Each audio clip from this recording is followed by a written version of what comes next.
ভিডিওতে ক্লিক করার জন্য সকল চাকরিপ্রার্থীকে অসংখ্য ধন্যবাদ। আবারও নতুন করে আইসিডিএস অঙ্গনওয়াড়ি কর্মী নিয়োগ, মোট শূন্যপদ 19,503টি।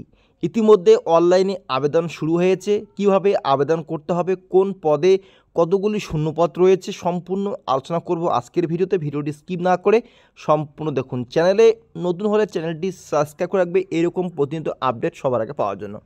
এছাড়াও জানাবো, এখানে হোয়াটসঅ্যাপ গ্রুপ এবং টেলিগ্রাম গ্রুপ দেওয়া হয়েছে। ক্লিক করে আপনারা গ্রুপে যুক্ত হবেন, কারণ প্রতিনিয়ত সরকারি অথবা বেসরকারি চাকরির আপডেটগুলি কিন্তু আমরা গ্রুপে দিয়ে থাকি। তো এখানে আপনারা প্রথমে আবেদন করার জন্য এই যে অফিসিয়াল ওয়েবসাইট আপনাদের দেখতে পাচ্ছেন, wbsorkari.com-এর অফিসিয়াল ওয়েবসাইট ভিজিট করতে হবে। ভিজিট করলেই এখানে কিন্তু এই যে নতুন তোমাদের অঙ্গনওয়াড়ি কর্মী পদে নিয়োগ শুরু হয়েছে, সেখানে কিন্তু বিস্তারিতভাবে উল্লেখ করা হয়েছে। দেখতে পাচ্ছেন এখানে মহিলা ও শিশু উন্নয়ন দপ্তরের অধীনে নতুন করে অঙ্গনওয়াড়ি কর্মী ও হেল্পার পদে নতুন কর্মী নিয়োগের বিজ্ঞপ্তি ইতিমধ্যে কিন্তু প্রকাশিত হয়েছে। এখানে মোট 19,503টি শূন্যপদ রয়েছে। নিম্নে আবেদন পদ্ধতি দেখানো হয়েছে কিভাবে আবেদন করতে হবে। তো দেখতে পাচ্ছেন প্রথমে পদের নাম কি বলছে, যে অঙ্গনওয়াড়ি কর্মী এবং অঙ্গনওয়াড়ি ওয়ার্কার।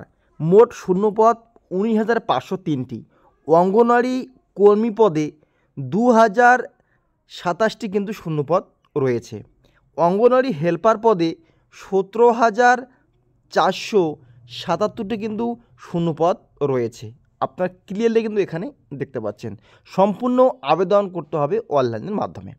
এখানে দেখতে পাচ্ছেন আইসিডিএস যে আবেদন শুরু হয়েছে আগামী 20 জুন 2025 থেকে অনলাইনের মাধ্যমে আবেদন শুরু হয়েছে।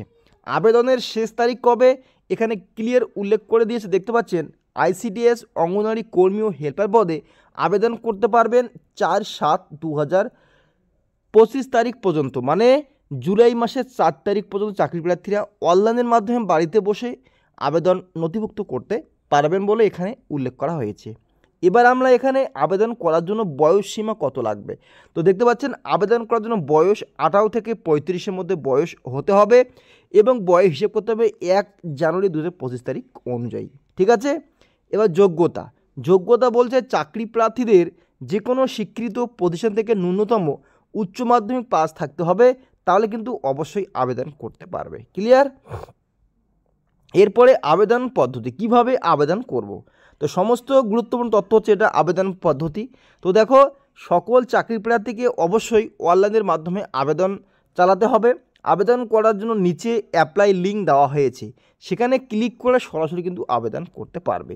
আবেদন ফি কি রয়েছে, তো নিচে আপনারা দেখতে পাচ্ছেন অ্যাপ্লাই লিঙ্ক কিন্তু রয়েছে, কোনো সমস্যা নেই। এই যে অ্যাপ্লাই নাও ক্লিক করে সরাসরি আবেদন করতে পারবে। আমি একটু পরেই অ্যাপ্লাই লিঙ্কে ক্লিক করে তোমাদের কিন্তু দেখিয়ে দিচ্ছি। তো প্রথমে দেখো এখানে জেনারেল, ওবিসি এবং ইডাব্লিউএস যে সমস্ত প্রার্থীদের 100 টাকা ফি প্রদান করতে হবে। এর পাশাপাশি বাকি সমস্ত প্রার্থীদের কোনো রকম আবেদন মূল্য নেই, সম্পূর্ণ বিনামূল্যে আবেদন করতে পারবে। আবেদন করতে পারবেন অনলাইনের মাধ্যমে ডেবিট কার্ড অথবা ক্রেডিট কার্ড, নেট ব্যাঙ্কিং ইত্যাদিভাবে এই পেমেন্টটাকে তোমাদের কিন্তু করতে হবে। ক্লিয়ার। এরপরে নিচে আসার পরে এখানে দেখতে পাচ্ছেন অফিসিয়াল ওয়েবসাইট দেওয়া হয়েছে এবং অ্যাপ্লাই লিঙ্ক কিন্তু এখানে উল্লেখ করা হয়েছে। তো যখনই অ্যাপ্লাই লিঙ্কে আপনারা ক্লিক করবে তখনই কিন্তু আপনারা অফিসিয়াল ওয়েবসাইট ভিজিট করবে। তো এই যে অফিসিয়াল ওয়েবসাইটে রয়েছে, এই অফিসিয়াল ওয়েবসাইটের মাধ্যমে কিন্তু নিয়োগ শুরু হয়েছে। কতগুলি শূন্যপদ, 19,000 প্লাস শূন্যপদ রয়েছে। আপনারা এখান থেকে বিজ্ঞপ্তি ডাউনলোড করতে পারবে এবং এখানে অ্যাপ্লাই বলে অপশান রয়েছে, ক্লিক করে সরাসরি আবেদন করতে পারবে। এখানে কিন্তু আবেদনের শেষ তারিখ 4/7/2025। ক্লিয়ারলি কিন্তু আবেদন শুরু হয়েছে। যদি বলো আবেদনটা কোথায় শুরু হয়েছে, ক্লিয়ারলি কিন্তু এখানে দেখে নেবে কোন স্টেটে আবেদন শুরু হয়েছে। আশা করি বোঝা গিয়েছে। সম্পূর্ণ তথ্যগুলি আমরা কিন্তু তোমাদের সামনে আলোচনা করে দিয়েছি। আপনারা এই স্টেটে যদি বাসিন্দা হয়ে থাকো তাহলে কিন্তু অবশ্যই আবেদন করতে পারো।